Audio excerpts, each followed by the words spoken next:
What is Palm Sunday? The story behind it, whether you celebrate it or not, is the story of Jesus Christ's triumphal entry into Jerusalem in order to be recognized and worshiped as the King of God's covenant people. And so the significance of that is threefold. In the first place, it shows that kingship is inscribed in our whole being.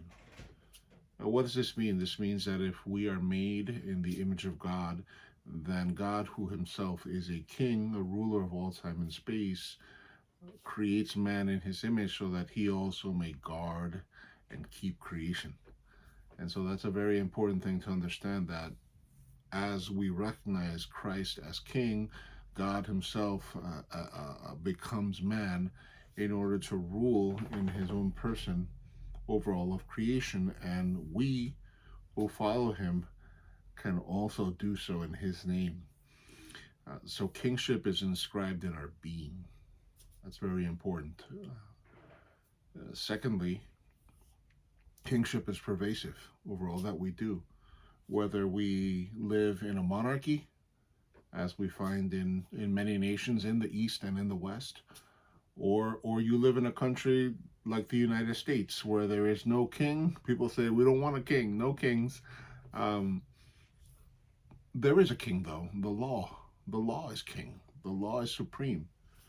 And so whether we affirm or deny kingship, it's all an approval of the pervasiveness of the fact that man is made in God's image and is to rule and to govern and to keep in royal fashion over all of creation. And finally, kingship is, and here's a fancy word, is eschatological. The word eschaton means last. So it is the end goal, the telos, the eternal goal and destiny of humankind to rule and reign over the natural and the supernatural realm, which only can be seen in Christ himself. But this Christ, in order to make that a reality for human beings incapable of reigning properly, had to live and die for them.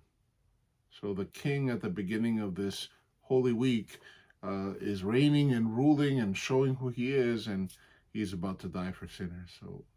So kingship is inscribed in our being. It is pervasive, and it is eschatological.